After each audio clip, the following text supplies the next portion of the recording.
الحمد لله رب العالمين والصلاة والسلام على أشرف المرسلين وعلى آله وأصحابه وأزواجه وآل بيته وأمته أجمعين. أما بعد فأعوذ بالله من الشيطان الرجيم. بسم الله الرحمن الرحيم. ولا تقولوا لمن يقتل في سبيل الله أموات یا رب صل وسلم دائما ابدا على حبیبک خیر خلق کلہم هو الحبیب الذی ترجى شفاعته لكل حول من احوال المقتحم. صدق اللہ وصدق رسولہ النبی الکریم. تمام احباب درود شریف پڑھ لیجئے. اللہم صل علی سیدنا و مولانا محمد وعلی آل سیدنا و مولانا محمد وبارک وسلم علیہ. اللهم صل على سيدنا محمد في الأولين والآخرين وفي الملأ الأعلى إلى يوم الدين.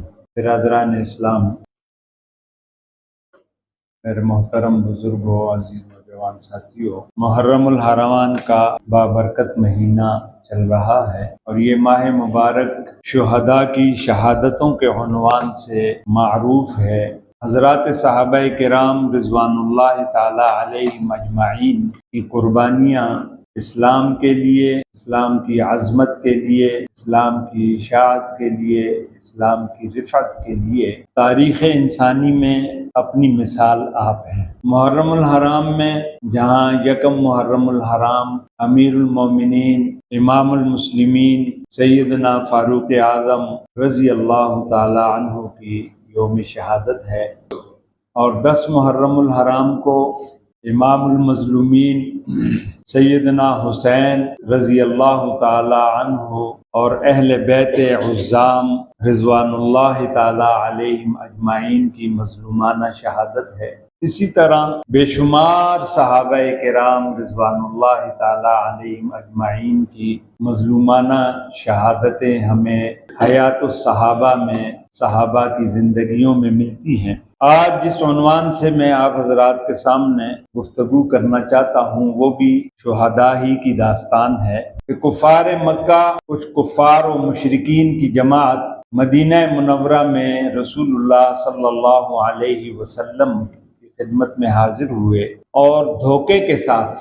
چالاکی کے ساتھ رسول اللہ صلی اللہ علیہ وسلم کی خدمت میں عرض کی، یا رسول اللہ صلی اللہ علیہ وسلم، ہمیں آپ کچھ صحابہ کی جماعت دے دیں کیونکہ ہم لوگ اسلام قبول کرنا چاہتے ہیں اور ہماری خواہش ہے کہ آپ ایک جماعت صحابہ ہمیں عنایت کر دیں، ہم ان کو اپنے قبیلے میں لے جائیں. روایات میں 2 قبائل کا ذکر آتا ہے، قبیلہ عزل اور قبیلہ قارن. تو رسول اللہ صلی اللہ علیہ وسلم تو ہر وقت اسی غم میں آپ صلی اللہ علیہ وسلم مبتلا رہتے تھے کہ کسی طرح یہ اسلام کا پیغام لوگوں تک پہنچ جائے اور لوگ اسلام میں داخل ہو جائیں. تو آپ صلی اللہ علیہ وسلم نے 10 صحابہ کرام کی جماعت کو تیار کی اور جن کے امیر سیدنا عاصم رضی اللہ تعالی عنہ کو مقرر کیا. قبیلہ عزل اور قبیلہ قارن کے یہ لوگ ان 10 نفوس مقدسہ کو تبلیغ کے بہانے کہ آپ ہمارے قبیلے میں چلیں اور وہاں لوگوں کو تبلیغ کریں، لوگوں کو اسلام سمجھائیں، لوگوں کو اسلام کی خوبیاں بتلائیں تاکہ ہمارے قبیلے والے مسلمان ہو جائیں. تو رسول اللہ صلی اللہ علیہ وسلم نے یہ جماعت مقرر کر کے اس قبیلہ قارن و عزل کے ساتھ روانہ کر دی ان لوگوں کے ساتھ. اور جب یہ مدینہ منورہ سے نکل گئے اور جب اپنے قبیلے کے قریب پہنچے تو اسی قافلے میں سے ایک شخص نے آہستہ سے سیدنا عاصم رضی اللہ تعالی عنہ کو کہہ دیا کہ یہ لوگ تمہیں دھوکے سے لے کے آئے ہیں اور ان کا پروگرام تو تمہیں قتل کرنے کا ہے، یہ اسلام کے لیے تمہیں نہیں لے کے آئے. تو جب سیدنا عاصم رضی اللہ تعالی عنہ کو یہ پتہ چلا، سیدنا عاصم رضی اللہ تعالی عنہ نے چپکے سے اپنے ساتھیوں کو بتایا اور فرمایا کہ اب آگے نہیں جانا، وہاں ایک پہاڑی تھی، اس پہاڑی کے اوپر انہوں کا کہ چڑھ جاؤ. اور اسی طرح جب قبیلہ لحیان ان کے لوگوں کو جب پتہ چلا کہ اس طرح ہمارے قبیلہ قارن کے لوگ صحابہ کو لے کے آ رہے ہیں تو وہ مارنے کے لیے تقریباً 200 افراد تیار ہو کے حملے کے لیے آ گئے. تو سیدنا عاصم اور ان کے رفقا یہ پہاڑی پہ چڑھ گئے. اب جب کفار نے دیکھا کہ یہ تو پہاڑ پہ چڑھ گئے ہیں اور ان کے ساتھ اب مقابلہ مشکل ہے کیونکہ یہ 10 ہیں اور وہ 200 ہیں اور وہ پہاڑ پہ ہیں 10. اور ویسے بھی اللہ کا فرمان ہے کہ ایمان والا ہو تو ایک مومن 20 کافروں کے لیے کافی ہے. اور آج ہمارے کرتوتوں کی وجہ سے ایک کافر 20 کے لیے کافی ہو، 20 مسلمانوں کے لیے کافی ہو، وگرنہ اصول یہی ہے. تو جب کفار نے دیکھا کہ یہ تو اب پہاڑ پہ چڑھ گئے، اب ہم مقابلہ نہیں کر سکتے، تو انہوں نے ایک اور دجل کیا اور یہ اعلان کر دیا کہ تم نیچے اتر آؤ، ہم تمہیں امان دیتے ہیں. عرب کے اندر یہ دستور تھا زمانہ جاہلیت سے کہ جب کسی کو کوئی امان کی آواز دے دیتا تھا تو پھر وہ مامون ہوتا تھا، اور یہ امان کا کہنا یہ گویا پتھر کی لکیر تھی. لیکن چونکہ ان کے دلوں میں شیطانیت تھی تو انہوں نے دھوکہ دینے کے لیے یہ اعلان کیا کہ تم آ جاؤ، ہم تمہیں امان دیتے ہیں اور ہم تمہیں کچھ نہیں کہیں گے. تو روایات میں آتا ہے، واقعات میں، کہ سیدنا خبیب اور سیدنا زید بن وسنہ یہ دونوں صحابی نیچے اتر آئے، اور سیدنا عاصم اور ان کے دیگر رفقا جو 7 رفقا تھے انہوں نے کہا کہ ہم اللہ کی امان میں رہیں گے، ہم کافروں کی امان میں نہیں آتے. المختصر کہ کفار نے جب سیدنا عاصم اور ان کے رفقا کو چاروں طرف سے گھیر لیا، اور جب سیدنا عاصم رضی اللہ تعالی عنہ نے یہ دیکھا کہ اب تو کفار نے چاروں طرف سے گھیر لیا، واقعات میں آتا ہے کہ سیدنا عاصم رضی اللہ تعالی عنہ نے دعا کی کہ اللہم اخبر عن حالنا رسولک صلی اللہ علیہ وسلم، کہ اللہ تو ہمارے اس حال کی خبر اپنے محبوب کو دے کہ ان کفار نے کس طرح ہمارے ساتھ دھوکہ کیا ہے. اور اللہ نے پھر وحی کے ذریعے رسول اللہ صلی اللہ علیہ وسلم کو ان صحابہ کے حال سے خبر کر دی. تو سیدنا عاصم رضی اللہ تعالیٰ عنہ نے یہ دعا مانگی کہ اللہ ہمارے اس حال سے اپنے محبوب کو باخبر کر دے. علماء نے یہاں لکھا ہے کہ یہاں سے ایک مسئلہ تو یہ بھی واضح ہو گیا کہ حضرات صحابہ کرام رضوان اللہ تعالیٰ علیہم اجمعین کا یہ عقیدہ تھا کہ رسول اللہ صلی اللہ علیہ وسلم عالم الغیب نہیں ہے، اس لیے کہ عالم الغیب ہوتے تو سیدنا عاصم یہ دعا نہ کرتے، بلکہ پھر ڈائریکٹ رسول اللہ صلی اللہ علیہ وسلم کو مخاطب کرتے کہ یا رسول اللہ انظر الی حالنا، کہ اللہ کے محبوب ہمارے حال کو دیکھ. لیکن انہوں نے یہ دعا نہیں کی، انہوں نے یہی دعا کی کہ اللہم اخبر، اے اللہ تو خبردار کر دے، تو اطلاع کر دے، تو بتلا دے،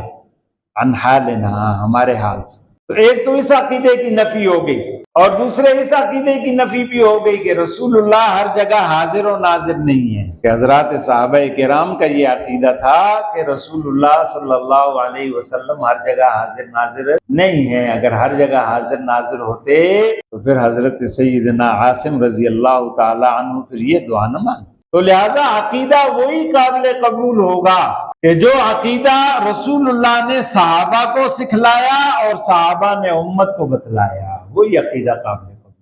اس کے علاوہ اگر کوئی عقیدہ بناتا ہے، ظاہر کرتا ہے، تو وہ اپنانے کے قابل نہیں، وہ ردی کے ٹوکری میں ڈالنے کے قابل. تو مختصر یہ کہ جب سیدنا عاصم رضی اللہ تعالی عنہ نے دیکھا کہ کفار نے اب چاروں طرف سے گھیر لیا، 200 آدمی اور مقابلے میں صرف 8 آدمی، کیونکہ سیدنا خبیب اور سیدنا زید یہ تو نیچے اتر آئے تھے امان کے وعدے پر کہ جی ہم آپ کو امان دیتے ہیں. تو اس وقت پھر سیدنا عاصم رضی اللہ تعالی عنہ نے ایک اور دعا مانگی کہ اللہم انی احمی لک اليوم دینک کا اور فحمی لی لحمی، کہ اللہ آج میں تیرے دین کی حفاظت کے لیے اس وقت کفار کے مقابلے میں ہوں، اور فحمی لی لحمی، اے اللہ تو میرے جسم کو ان کفار سے محفوظ کر لے.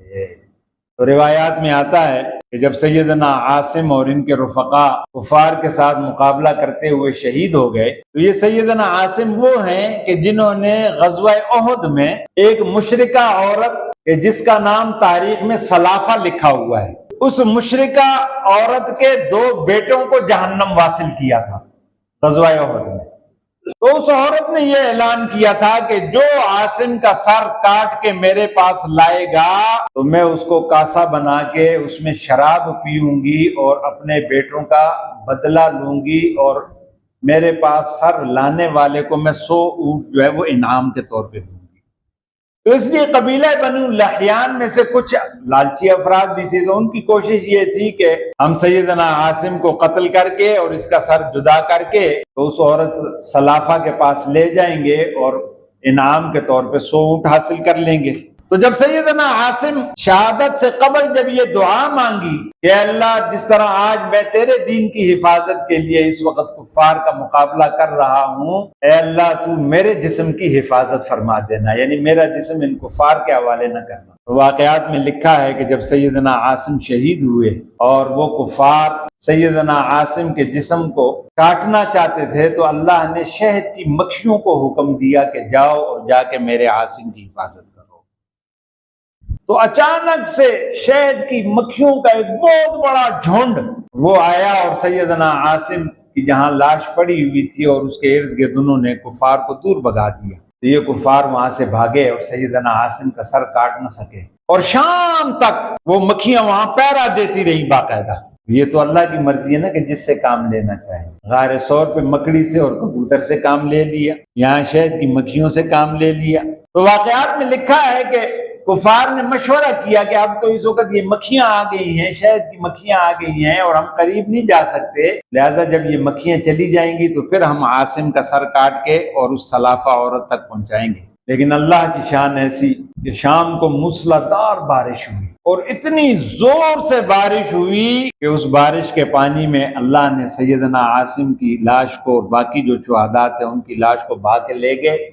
اور وہ کفار پھر تلاش کرتے رہے، اس کا کوئی پتہ نہ چلا۔ اللہ پھر اس طرح حفاظت کرتا ہے۔ تو سیدنا عاصم کی شہادت کے بعد ان کفار نے سیدنا خبیب اور سیدنا زید کو مکے بھیج دیا تاکہ وہ قبائل کے جن کے آباء و اجداد، جن کے بھائی بیٹے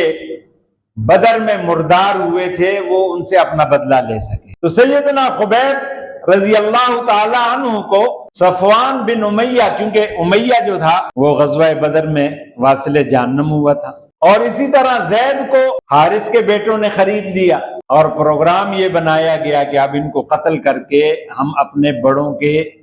قتل کا بدلہ لیں گے۔ تو سیدنا خبیب کو امیہ کے خاندان والوں نے خرید لیا، اور سیدنا زید کو حارث کے خاندان والوں نے خرید لیا، نہیں، زید کو صفوان کے خاندان والوں نے خرید لیا، اور خبیب کو جو ہے وہ حارث کے خاندان والوں نے خرید لیا۔ اور واقعات میں آتا ہے کہ جب ان کے قتل کرنے کا پروگرام ترتیب دیا گیا اور اعلان کر دیا گیا کہ زید اور خبیب کو فلاں دن جو ہے وہ تنعیم کے مقام پر جو ہے وہ قتل کیا جائے گا اور اپنے بڑوں کا بدلہ لیا جائے گا، امیہ کے خاندان نے بھی اور حارثہ کے خاندان نے بھی۔ تو سیدنا خبیب رضی اللہ تعالی عنہ کے واقعات میں لکھا ہے کہ جب یہ قید خانے میں تھے تو خود حارثہ کی بیٹی زینب بنت حارث وہ خود اس چیز کی گواہی دیتی ہیں کہ جب ہم میں جاتے اور ان کو دیکھتے خبیب کو، تو وہاں انواع و اقسام کے کھانے پڑے ہوتے تھے، انگوروں کے گچھے پڑے ہوئے ہیں، سیب پڑے ہوئے ہیں، دیگر کھانے۔ تو ہم حیران کہ یہ کھانے کہاں سے آ رہے ہیں؟ تو اللہ رب العزت نے، جیسے کہ قرآن میں سیدہ مریم کا تذکرہ ہے کہ جب سیدنا زکریا کی کفالت میں تھی تو اللہ غیب سے جنت کے کھانے انہیں کھلاتا تھا۔ تو اسی طرح یہاں سیدنا خبیب کے واقعات میں بھی آتا ہے کہ ان کے پاس غیب کے کھانے، اس موسم میں انگور پورے مکے میں نہیں تھے، لیکن سیدنا خبیب کو دیکھتے تھے تو وہ انگور کھا رہے ہیں، وہ سیب کھا رہے ہیں، وہ انواع و اقسام کے کھانے ان کے پاس آ رہے ہیں۔ اور اسی طرح واقعات میں لکھا ہے کہ جب سیدنا خبیب کی قتل کا دن طے ہو گیا کہ فلاں دن ان کو قتل کیا جائے گا، تو سیدنا خبیب رضی اللہ تعالی عنہ نے حارث کے بیٹوں سے کہا کہ مجھے استرا دے دیں تاکہ میں اپنی صفائی کر لوں۔ تو انہوں نے جب استرا دیا تو وہاں زینب کا بیٹا پھر رہا تھا، اور اچانک سیدہ زینب کی نظر پڑی تو ان کا بیٹا جو ہے وہ سیدنا خبیب کی گود میں بیٹھا ہوا ہے، تو ان کی چیخ نکل گئی کہ اوہو، یہ تو ابھی اس کے قتل کی تیاریاں ہو رہی ہیں، کہیں یہ بدلے میں میرے بیٹے کو نہ قتل کر دے۔ تو جب سیدنا خبیب رضی اللہ تعالی عنہ نے یہ دیکھا کہ زینب اس وجہ سے پریشان ہو گئی، فرمانے لگی کہ میں اس نبی کا امتی ہوں، اس نبی کا کلمہ پڑھنے والا ہوں کہ جس نبی کا دین عورت اور بچوں پہ ظلم کی اجازت نہیں دیتا۔ اور یہی وہ بات تھی کہ جس نے بعد میں سیدنا زینب کو یہ توفیق بخشی کہ انہوں نے اسلام کو قبول کیا۔ یہ تھا مسلمانوں کا کردار۔ اور یہ آج بھی یہ جنگی اصول ہے، آج بھی اسلام کے جو جنگی اصول جو رسول اللہ صلی اللہ علیہ وسلم نے ارشاد فرمائے، جیسا کہ فتح مکہ کے موقع پر جب رسول اللہ صلی اللہ علیہ وسلم ایک فاتح کی حیثیت سے مکہ مکرمہ میں داخل ہو رہے تھے، روایات میں آتا ہے کہ آپ صلی اللہ علیہ وسلم کی گردن اتنی جھک گئی تھی کہ آپ صلی اللہ علیہ وسلم کی پیشانی مبارک جو ہے وہ اونٹ کے اس کوہان کے ساتھ ٹچ کر رہی، اور آپ نے اعلان فرما دیا تھا کہ جو اپنے گھر کا دروازہ بند کر لے اس کو امان۔ پھر ارشاد فرمایا کہ جو سفیان کے گھر میں داخل ہو گیا اس کو امان۔ اور پھر آخر میں آپ صلی اللہ علیہ وسلم نے فرمایا کہ لا تثریب علیکم اليوم، کہ جاؤ، جس طرح یوسف نے اپنے بھائیوں کو کہا تھا کہ لا تثریب علیکم اليوم، آج میں بھی تمہاری عام معافی کا اعلان کرتا ہوں۔ آج تو ہماری بد نصیبی اور بدبختی یہ ہے کہ خود مسلمان، وہ خود سب سے بڑی رکاوٹ اسلام کے راستے میں خود مسلمان ہے، کہ آج ہمارا کردار عام انسانوں کا، عوام الناس کا کردار، وہ بھی ہم سب کے سامنے ہے۔ ایک ریڑھی والے سے لے کے، ایک مزدور سے لے کے اور صدر و وزیر اعظم تک ہر شخص بے ایمان ہے۔ وہی ایماندار ہے کہ جس کو موقع نہیں ملتا، بس جس کو موقع ملتا ہے وہ کوئی کسی قسم کی کمی کرنے کے لیے تیار نہیں۔ ریڑھی پہ آپ فروٹ لینے چلے جائیں تو اس کرتب کے ساتھ، اس مہارت کے ساتھ جناب من، آپ اگر ایک دو دانے لفافے میں ڈالیں گے تو وہ 5-7 وہ گندے دانے جو ہے وہ لفافے میں ڈال کے اور آپ کو پیش کر دیں گے۔ خراب فروٹ پہلے سے لفافوں میں پیک کر کے رکھا ہوتا ہے کہ آپ نیا لفافہ دیں، وہ اس مہارت کے ساتھ تبدیل کر کے دے دیں گے کہ پتہ ہی نہیں چلتا۔ عام اپنی ضروریات زندگی کو دیکھ لیں کہ اس وقت پاکستان خصوصاً ہماری کیفیت یہ ہے کہ اب تو وہ مشہور ہو گیا کہ یہاں تو زہر بھی خالص نہیں، اگر کوئی آدمی زہر بھی کھانا چاہے تو زہر بھی خالص نہیں ملتا۔ وگرنہ اسلام کا جو آفاقی نظام ہے، اسلام نے جو نظام معیشت، نظام سیاست، نظام عدل جو اسلام پیش کرتا ہے، آج تک ویسا نظام نہ کوئی کائنات میں پیش کر سکا ہے نہ پیش کر سکے گا۔ اور ہاں، ہم نے اسلام کو کیا سمجھ لیا ہے؟ ہم سمجھتے ہیں کہ شاید اسلام کیا ہے جی اسلام نافذ ہو گیا تھے ہاتھ کٹے جائیں گے، یا درے لگائے جائیں گے، یا شرابی کو جناب منزانی کو درے لگائے جائیں گے، یا سنسار کیا جائے گا۔ ہم نے صرف اس کو اسلام سمجھ لیا کہ بھائی یہ اسلام ہے۔ نہیں، یہ اسلام نہیں ہے، یہ تو اسلام کا ایک چھوٹا سا اس کا ایک حصہ ہے جو تعزیرات کا حصہ ہے یا حدود کا حصہ ہے۔ اسلام تو وہ تو مکمل ضابطۂ حیات ہے، وہ تو انسان کی 24 گھنٹے کی زندگی اور اس 24 گھنٹے کی زندگی کے اعمال، ان تمام کا وہ مجموعہ ہے۔ اور آج دنیا کفر، ان کی کوشش یہی ہے کہ اس 24,000 کلومیٹر کا یہ جو گولا ہے، اس گولے کے اوپر کسی بھی خطے میں حقیقی اسلامی نظام نافذ نہ ہو سکے۔ کیوں؟ اس لیے کہ دنیا کفر تو یہ سمجھتی ہے کہ اگر دنیا میں آج بھی کسی مقام پر حقیقی اسلامی نظام نافذ ہو گیا تو پھر ہماری یہ جمہوریت اور ہمارا یہ کیپٹلزم اور ہمارا یہ سوشلزم اور یہ ہمارے یہ جتنے بھی نظام ہیں، ان نظاموں کا پھر دنیا میں ان نظاموں کا کوئی مقام اور کوئی جگہ نہیں رہے گی، کیونکہ اسلام عدل و انصاف کا نظام ہے، اسلام برابری کا نظام ہے۔ رسول اللہ صلی اللہ علیہ وسلم نے حجۃ الوداع کے موقع پر آپ صلی اللہ علیہ وسلم نے نماز، روزہ، حج، زکوٰۃ، ان کے مسائل بیان نہیں فرمائے۔ آپ آج بھی خطبہ حجۃ الوداع کا وہ خطبہ اٹھا کر دیکھیں، وہ انسانی حقوق کا چارٹر آپ صلی اللہ علیہ وسلم نے بیان فرمایا ہے۔ انسانی حقوق، انسان کی عظمت اور خصوصاً مسلمان کی عظمت، مسلمان کے خون کی عظمت، وہ رسول اللہ صلی اللہ علیہ وسلم نے بیان فرمایا۔ جیسے کہ حدیث مبارکہ میں آتا ہے کہ رسول اللہ صلی اللہ علیہ وسلم نے جب یہ ارشاد فرمایا کہ کسی عربی کو عجمی پہ فضیلت نہیں، کسی کالے کو گورے پہ فضیلت نہیں، اور پھر فرمایا کہ میرے صحابہ بتاؤ آج کا یہ دن کون سا دن ہے؟ صحابہ عرض کرتے ہیں کہ ہم نے سوچا کہ شاید رسول اللہ کوئی نیا نام تجویز کرنا چاہتے ہیں، تو ہم نے کہا اللہ و رسول عالم۔ پھر پوچھا کہ یہ مقام کون سا مقام ہے؟ صحابہ نے پھر وہی جواب دیا کہ اللہ و رسول عالم۔ یہ شہر کون سا شہر ہے؟ صحابہ نے پھر وہی جواب دیا کہ اللہ و رسول عالم۔ تو پھر آپ صلی اللہ علیہ وسلم نے خود فرمایا کہ کیا آج یوم عرفہ نہیں ہے، 9ویں ذی الحجہ نہیں ہے؟ تو ہم نے کہا ہاں یا رسول اللہ آج 9ویں ذی الحجہ ہے۔ کہا کیا یہ میدان عرفات نہیں؟ تو ہم نے کہا ہاں یا رسول اللہ یہ میدان عرفات ہے۔ کہا یہ شہر مکہ نہیں؟ تو ہم نے کہا ہاں یا رسول اللہ یہ شہر مکہ ہے۔ تو پھر آپ صلی اللہ علیہ وسلم نے فرمایا کہ رب کعبہ کی قسم کہ آج کے دن کی حرمت، آج کے اس مقام کی حرمت، اس شہر کی حرمت ان تمام حرمتوں سے بڑھ کر ایک مسلمان کے خون کی حرمت ہے۔ ان تمام حرمتوں سے بڑھ کر ایک مسلمان کے خون کی حرمت ہے۔ اور آج مسلمان کے خون کی حرمت وہ کتے اور بلی اور سانپ اور بچھو سے بھی زیادہ ارزاں ہو چکی ہے۔ اس لیے میرے عزیز عرض میں کر رہا تھا کہ جب سیدہ زینب نے سیدنا خبیب کی گود میں اپنے بیٹے کو دیکھا اور دیکھا کہ اس طرح بھی موجود ہے تو وہ ڈر گئی کہ کہیں خبیب میرے بیٹے کو قتل نہ کر دیں۔ تو سیدنا خبیب نے فرمایا کہ نہیں، میں اس نبی کا امتی ہوں کہ جس نبی کا دین عورت اور بچوں پہ ہاتھ اٹھانے کی اجازت نہیں دیتا۔ مختصر یہ کہ سیدنا خبیب رضی اللہ تعالی عنہ کو اور سیدنا زید کو پھر لایا گیا، اور جب میدان میں یہ دونوں حضرات آمنے سامنے ہوئے اور ایک دوسرے کو دیکھ کر مسکرا دیے کہ آج ہم پہ وہ وقت آ گیا کہ ہم کامیاب ہو گئے، کہ ہم کامیاب ہو گئے، کہ اللہ نے ہمیں اپنے دین کے لیے قبول کر لیا۔ اور پھر سیدنا خبیب کو تیروں کے ساتھ نشانہ بنا کے کہ آپ کے جسم سے خون کے فوارے چھوٹ گئے، اور اسی طرح سیدنا زید کو بھی تیروں کا نشانہ بنا کے دونوں کو شہید کر دیا۔ میرے عزیزوں، نوجوانوں، یہ صحابہ کرام رضوان اللہ تعالی علیہم اجمعین کی زندگیوں کا مطالعہ کرو۔ حضرات صحابہ نے اس دین کے لیے کیسی قربانیاں دی، اپنی جانوں کی قربانیاں دی، اپنی مالوں کی قربانیاں دی، اپنی اولادوں کی قربانیاں دی، اپنے وطن کی قربانیاں دی۔ رسول اللہ صلی اللہ علیہ وسلم جب دنیا سے تشریف